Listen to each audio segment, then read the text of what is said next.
SC reservation వర్గీకరణ మీద ఇంతకు మునుపు నేను కొంచెం మాట్లాడాను. అయితే ఇటీవల ముఖ్యంగా ఆగస్టు 1వ తేదీన సుప్రీంకోర్టు 7 మెంబర్ జడ్జిమెంట్ ఇచ్చిన తర్వాత మాలవాడలో వచ్చినటువంటి ప్రతిస్పందన నాకు చాలా ఆశ్చర్యం కలిగిస్తుంది. కారణం ఏంటంటే 2004లో సుప్రీంకోర్టు ఎస్సీ రిజర్వేషన్ వర్గీకరణ చట్టం కొట్టేసింది. అప్పుడు వాళ్ళు ఏం చెప్పారు అని అంటే, ఆంధ్రప్రదేశ్ స్టేట్లో చేసినటువంటి వర్గీకరణ చట్టము అది రాష్ట్ర పరిధిలోది కాదు, అది కేంద్ర ప్రభుత్వం పరిధిలోది అని చెప్పింది. దానికి వాళ్ళు చెప్పినటువంటి కారణం ఏంటంటే 341వ ఆర్టికల్ అనే దాన్ని అందులో మెన్షన్ చేయడం జరిగింది. ఈ 341 ఆర్టికల్ అనేది ఏమిటి అనేది అది సుప్రీంకోర్టు చాలా చర్చించింది. అందులో తేటతెల్లమైంది ఏంటంటే దానికి వర్గీకరణకి అసలు సంబంధం లేనటువంటి చట్టం అది. ఎందువల్ల సంబంధం లేదు అని అంటే 341 అనేది ఏం చెప్తుందంటే, షెడ్యూల్డ్ కాస్ట్ లిస్టులో ఉదాహరణకి ఆంధ్రప్రదేశ్ లిస్టులో 59 కులాలని ఉన్నాయి. ఇటీవల కాలంలో అది 60 అయ్యింది. అయితే 59, 60 లేకపోతే ఇంకా ఎంత నంబరు అనేది ఒక్కో రాష్ట్రానికి విడివిడిగా ఉన్నాయి అవన్నీ. దాని మీద ప్రెసిడెన్షియల్ ఆర్డర్ ఎందుకు వచ్చింది అని అంటే, రాష్ట్ర ప్రభుత్వాలు ఇష్టానుసారంగా వాళ్ళకి ఇష్టం ఉన్న వాళ్ళని కలిపేస్తారు, ఇష్టం లేని వాళ్ళని తీసేస్తారు. ఇలాంటి ప్రమాదం ఉండొచ్చు కాబట్టి ఆ ఆర్టికల్లో ఆ విషయాన్ని పొందుపరచడం జరిగింది. అయితే వీళ్ళు కోరుతున్నది ఏంటి? ఉన్న దాంట్లోనే వారి యొక్క వివిధ స్థాయిలను బట్టి, అంటే ఎస్సీలు అందరూ ఒకే స్థాయిలో లేరు, ఒకే రకమైనటువంటి సామాజిక నేపథ్యం కూడా లేదు, ఒకే రకమైనటువంటి వృత్తి నేపథ్యం కూడా లేదు. కానీ వీళ్ళందరూ కూడా అన్టచబిలిటీ, అస్పృశ్యతకు గురవుతున్నారు కాబట్టి వీళ్ళందరినీ కలిపి ఒకే యొక్క షెడ్యూల్లో, అంటే జాబితాలో అమర్చారు అనేటటువంటి దాన్ని అందరూ ఏకీభవించినటువంటి విషయం. డాక్టర్ అంబేద్కర్ ఆయన చాలా స్పష్టంగా చెప్పారు. అది ఆయన ఏం చెప్పారో ఒకసారి చూద్దాము.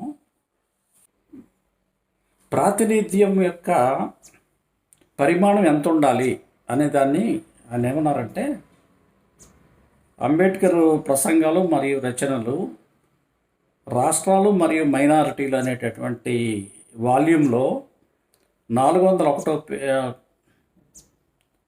పేజీలో ఉంది. ఏమని అంటే, వారి జనాభా ప్రాతిపదికన రావాల్సిన దానికంటే ఎక్కువ ప్రాతినిధ్యాన్ని పొందడానికి అనుమతించబడదు. జనాభాకి కన్నా వాళ్ళ ప్రపోర్షన్ కన్నా ఎక్కువ తీసుకోవడానికి అనుమతించబడదు. మెజారిటీ వాటాలో నుంచి తీయబడిన వంతు ఒక కులానికి మాత్రమే కేటాయించకూడదు. అదే అన్ని మైనారిటీ వర్గాల మధ్య సమానంగా లేదా వాటికి విలోమానుపాతంలో విభజింపబడింది. అంటే ఈ చిన్న కులాలన్నీ ఆయన మైనారిటీ అని అంటే రిలీజియస్ మైనారిటీ అని కాదు, దాని అర్థం క్యాస్ట్ మైనారిటీ. మనకి మైనారిటీ అనగానే మనకి ముస్లిమ్స్ గుర్తొచ్చేస్తారు, లేదంటే క్రిస్టియన్స్ గుర్తొచ్చేస్తారు మనకి. కారణం ఏంటంటే కామన్గా వాడే పదాలు కాబట్టి అవి. అది రిలీజియస్ మైనారిటీ. మైనారిటీల్లో రిలీజియస్ మైనారిటీస్ ఉన్నాయి, లింగ్విస్టిక్ మైనారిటీస్ ఉన్నాయి, నంబర్ బట్టి మైనారిటీస్ ఉన్నాయి.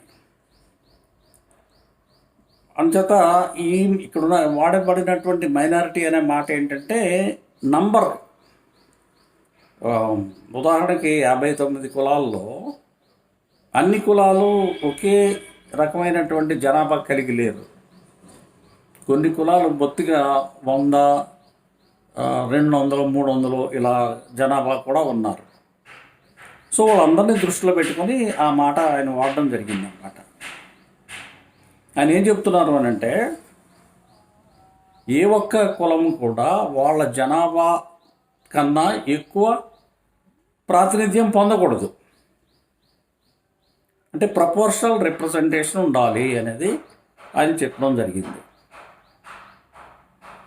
ఇంకా ఇంకొక మాట ఏం చెప్పారంటే, ఆర్థిక స్థితి, సామాజిక స్థితి, విద్యలో వెనకబడుతున్న ఆధారంగా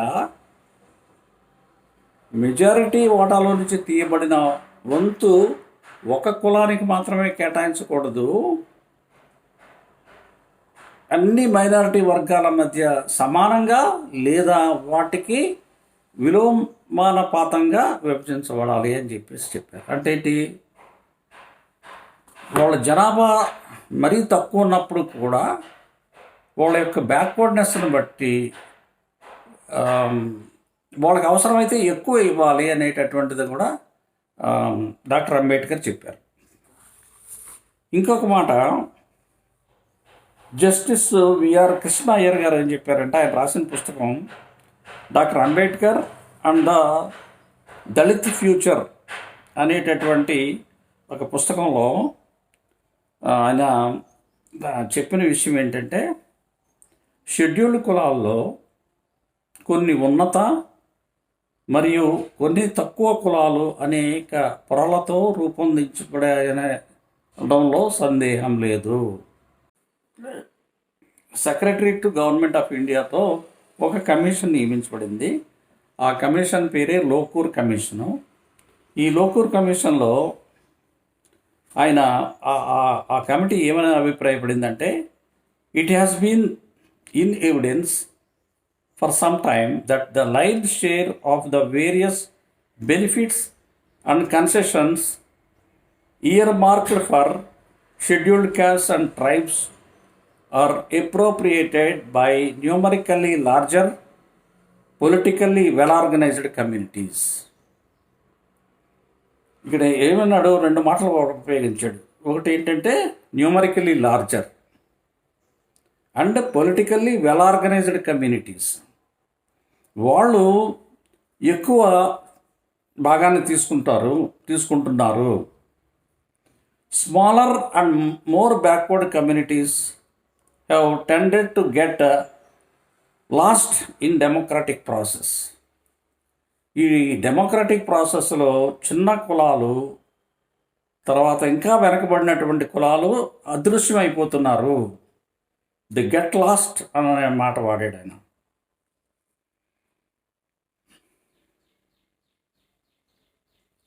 ఈ డెమోక్రాటిక్ ప్రాసెస్లో వాళ్ళు అదృశ్యమైపోతున్నారు.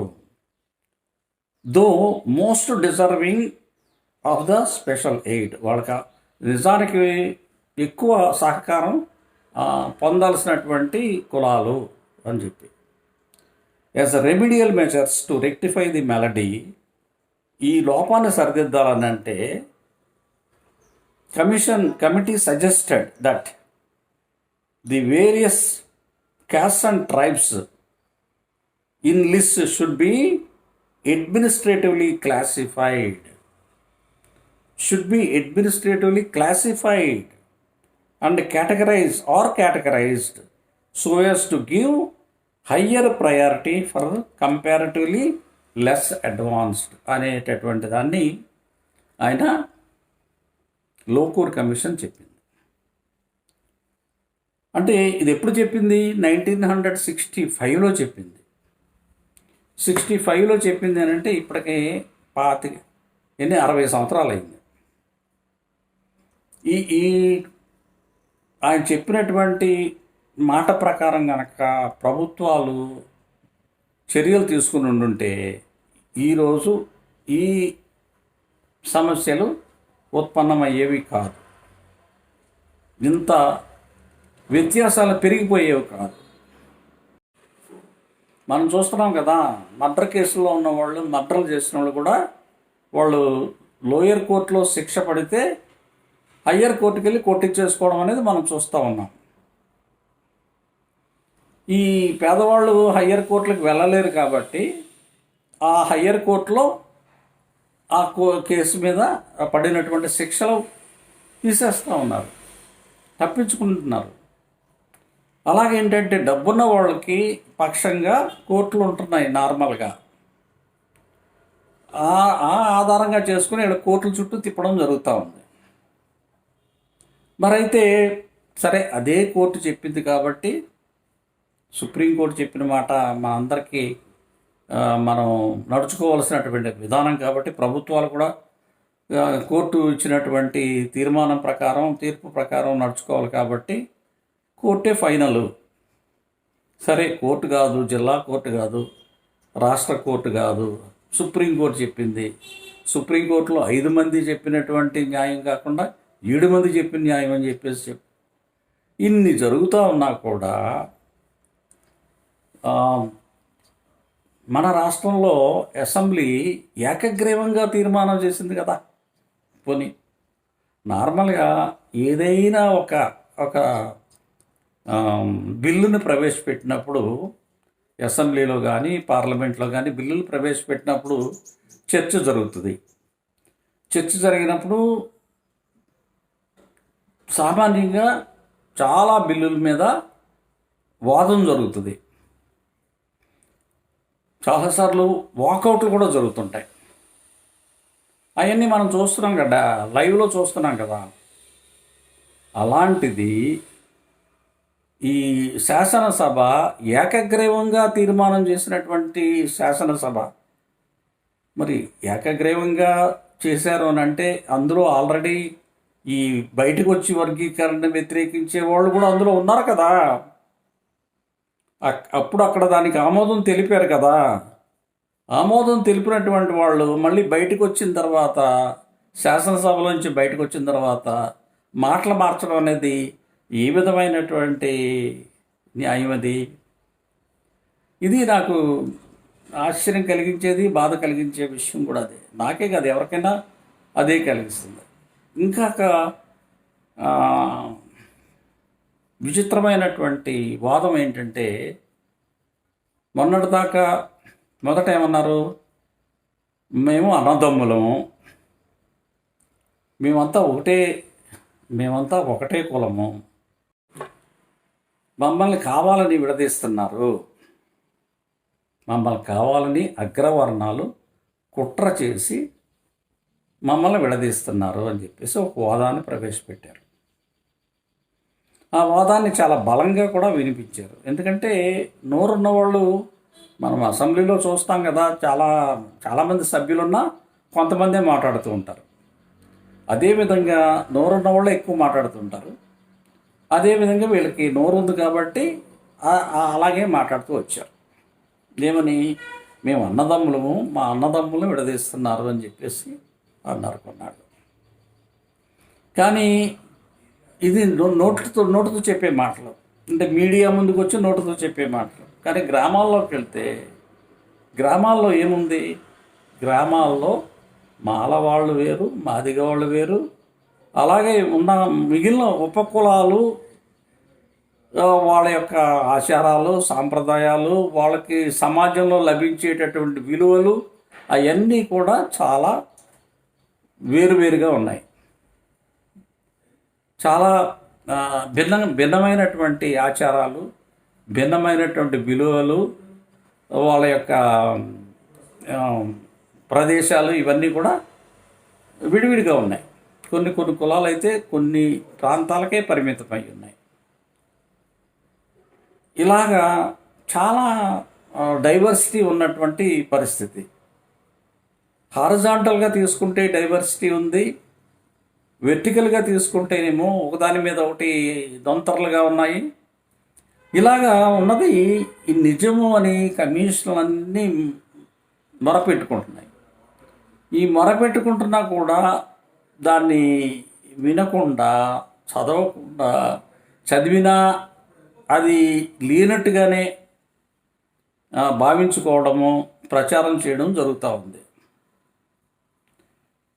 ఇక పుస్తకాల్లో రచనలు ఏముందో చూస్తే అన్ని పుస్తకాల్లోనూ ఎక్కడైనా కూడా షెడ్యూల్డ్ కులాల గురించి మాట్లాడాల్సి వస్తే అందులో ఖచ్చితంగా రాసి ఉన్నటువంటి సమాచారం ఏంటంటే మాలవారు తమను తాము మాదిగ వాళ్ళకన్నా పై కులము అని చెప్పుకోవడం అనేది రికార్డులో రాసి ఉంది, పుస్తకాల్లో రాసి ఉంది. అంటే మాల కులం అనేది మాదిగ వారి కన్నా ఉన్నతమైనటువంటి కులము అని ప్రచారం చేసుకుంటున్నారు.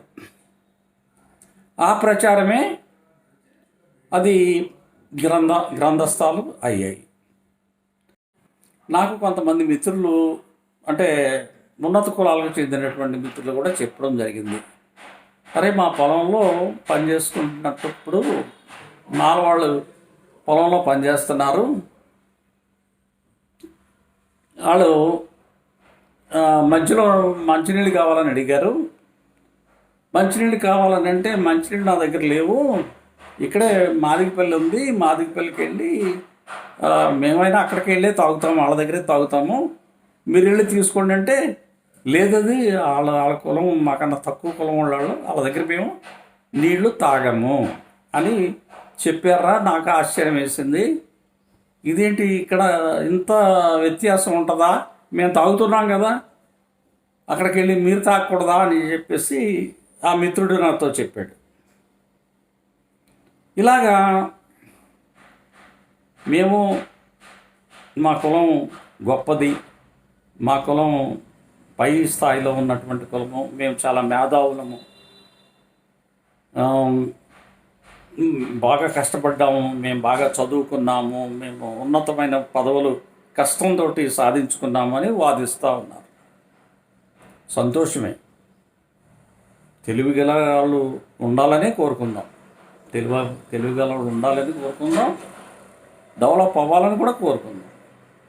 మరి అంత బాగా చదువుకొని, అంత బాగా మేధస్సుండి, ఓపెన్ కాంపిటీషన్లోనే మేము ఉద్యోగాలు సంపాదించుకోగలుగుతున్నాము, కాలేజీల్లో సీట్లు సంపాదించుకోగలుగుతున్నాము అని చెప్పేసి వాదించేవాళ్ళు, మరి ఈ యొక్క రిజర్వేషన్ వాళ్ళకి అవసరం ఏముంది?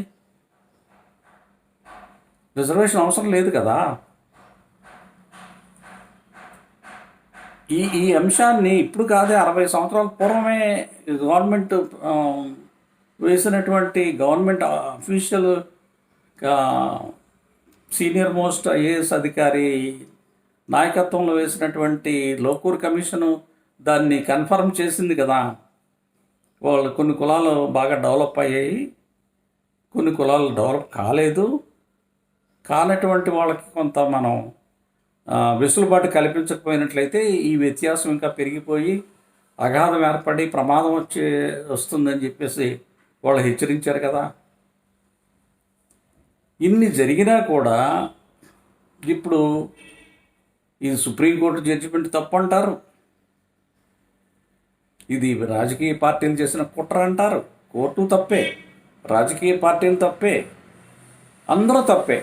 మరి ఎవరు కరెక్టు అని అంటే, ఎవరు కరెక్టు అంటే ఈ వాదాన్ని వ్యతిరేకించేటటువంటి మాల కులస్తులు మాత్రమే కరెక్ట్ అంట. అంటే మాల కులస్తులు కూడా అందరూ కాదు కదా, అందులో చాలామంది ఈ వర్గీకరణని ఆమోదించే వాళ్ళు ఉన్నారు. కానీ దాన్ని వ్యతిరేకించే వాళ్ళు నోరు పెద్దది కాబట్టి ఆ పెద్ద నోరు చూసి భయపడి చెప్పాలనుకున్న వాళ్ళు కూడా, లేదంటే ఇది న్యాయమే, వర్గీకరించడం న్యాయమే అనేవాళ్ళు కూడా నోరు మూసుకొని సైలెంట్గా ఉన్నారు. కానీ సైలెంట్గా ఉండడం సరైనది కాదు. వాళ్ళు ఖచ్చితంగా నోరు విప్పాలి, నిజం చెప్పాలి. లేకపోతే వాళ్ళు కూడా నిందితులే అవుతారు. తప్పుకి సమర్థించేవాడు కూడా తప్పు చేసినట్టే అని చెప్పేసి అందరూ భావిస్తాం. చట్టం కూడా అదే చెప్తుంది కదా. తప్పు చేయడమే కాదు, తప్పును సమర్థించడం కూడా తప్పే. తప్పని తెలిసిన తర్వాత దాన్ని ప్రకటించకుండా మౌనంగా ఉండడం కూడా తప్పే. కాబట్టి ఈ మాల కులంలో ఉన్నటువంటి మేధావర్గం కొంతమంది అయినా దాన్ని సమర్థించేటటువంటి వర్గీకరణ సమర్థించేటటువంటి వర్గం ఖచ్చితంగా నోరు విప్పి చెప్పాల్సినటువంటి అవసరం ఉంది. లేకపోతే ఇది ఇంకా సమస్య పెంచడానికే అవకాశం ఏర్పడుతూ ఉంది. ఇప్పుడు ఆగస్టు 1వ తేదీన వచ్చిన జడ్జిమెంట్ వచ్చిన కాడి నుంచి చాలా పెద్ద ఎత్తున వీళ్ళు గర్జనలనే పేరుతో గర్జించడము, లేకపోతే మహాసభలనే పేరుతో ఇట్లా నిర్మాణం చేస్తూ ఉన్నారు. కార్యక్రమాలు చేస్తూ ఉన్నారు. సో ఇది ఎటువైపు పోతుంది, ఎటువైపు ప్రయాణం జరుగుతుంది ఇప్పుడు అనేది ఆలోచించాల్సినటువంటి అవసరం ఉంది, చర్చించాల్సినటువంటి అవసరం ఉంది. అలా కాకపోయినట్లయితే సమాజానికి చాలా నష్టం కలుగుతుంది. ఒక పర్టికులర్ కులానికి నష్టం కలుగుతుంది అనేది అటువంటిది ఖచ్చితంగా కొన్ని కులాలకు నష్టం కలుగుతుంది.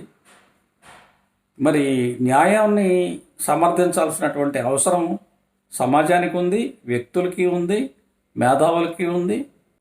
ఖచ్చితంగా వాళ్ళు దాన్ని చెప్పాలి. చెప్పకపోతే మౌనంగా ఉంటే వాళ్ళని సమర్థిస్తున్నట్టే, వర్గీకరణ వ్యతిరేకించేటటువంటి మాలా మహానాడుని సమర్థిస్తున్నట్టే అవుతుంది. అంచేత వాళ్ళ అభిప్రాయాలని చెప్పాలి, న్యాయాన్ని సమర్థించాలి. మనం చూస్తున్నాం కదా, ఇజ్రాయెల్ పాలస్తీనా యుద్ధం జరుగుతుంటే దాని గురించి చర్చ జరుపుకుంటున్నాం మనం. అలాగే రష్యాకిను యుక్రెయిన్కి మధ్యలో యుద్ధం జరుగుతుంటే దాని మీద చర్చిస్తున్నాం. అమెరికా ఇరాక్ మీద దాడి చేసినప్పుడు అది తప్పని చెప్పి అందరూ ఖండించారు. అలాగే నీగ్రో బానిసల మీద చేస్తున్నటువంటి తెల్ల జాతీయులు చేసేటటువంటి ఈ రకరకాలైనటువంటి దోపిడీ, అణిచివేత, వీటిని ఖండించాం. అలాగే మన దేశంలో ఉండేటువంటి కులము, అస్పృశ్యత, మహిళల పైన జరుగుతున్నటువంటి అత్యాచారాలు, ఇవన్నిటిని మనం ఖండిస్తున్నాం కదా. అందులో మనం భాగస్వాములు కాకపోయినా సరే అది అన్యాయమని మనకు అనిపించినప్పుడు దాన్ని బహిరంగంగా మనం చెప్తున్నాం కదా. గవర్నమెంట్ చేసేటటువంటి అనేక చట్టాల్లో అవి న్యాయపరంగా లేవు అనుకున్నప్పుడు మనం వాటిని చెప్తున్నాం కదా. ఈ అంశం వచ్చేటప్పటికి ఎందుకు మౌనం వహిస్తున్నారో నాకు అర్థం కావట్లేదు. మేధావులు యూనివర్సిటీలో ప్రొఫెసర్లు కావచ్చు, లేకపోతే లాయర్స్ కావచ్చు, రైటర్స్ కావచ్చు, మరి ఇలాంటి వాళ్ళు తీర్మానాలు చేసి ఆ తీర్మానాల్ని బహిరంగపరచాల్సినటువంటి అవసరం ఎంతైనా ఉంది అని చెప్పేసి నేనైతే చాలా చాలా బాధపడుతున్నాను నేను యాక్చువల్గా. ఎందుకంటే ఇప్పటికీ మాలా మాదిగలు లేకపోతే ఇతర ఉపకులాలతో పెళ్ళిళ్ళు చేసుకునేటువంటి కుటుంబాలు చాలా ఉన్నాయి. వాళ్ళు చాలా ఇబ్బంది పడుతున్నారు. దీని మూలంగా వాళ్ళు ఎలా చెప్పుకోవాలో తెలియని పరిస్థితి కూడా ఏర్పడుతూ ఉంది. సో మనం నెమ్మదిగా కులాంతర వివాహాలు జరుపుకొని కులాలు ఈ కుల సమస్యలను తగ్గించుకోవడానికి ఒకవైపు ప్రయత్నం జరుగుతూ ఉంటే, లేదు మేము గొప్ప, మేము అంత గొప్ప, ఇంత గొప్ప, మీకంటే గొప్ప, ఎవరైనా దీన్ని సమర్థిస్తూ ఉంటే వాళ్ళ మీద దాడి చేయడాలు, కోర్టు సమర్థిస్తే కోర్టు తప్పు. సరే, శాసనసభ సమర్థిస్తే శాసనసభ తప్పు. ఏంటి అసలు ఇది? ఒకసారి ఆలోచన చేయాలి, మనందరం కూడా ఆలోచించాలి. తప్పుని తప్పుగా చూపించాల్సినటువంటి అవసరం ఉంటుంది, న్యాయాన్ని న్యాయంగా చూపించాల్సినటువంటి అవసరం కూడా ఉంటుంది. దీని మీద ఆలోచిస్తారని, మీ అభిప్రాయాలని ప్రకటిస్తారని చెప్పేసి ఆశిస్తూ సెలవు తీసుకుంటాను.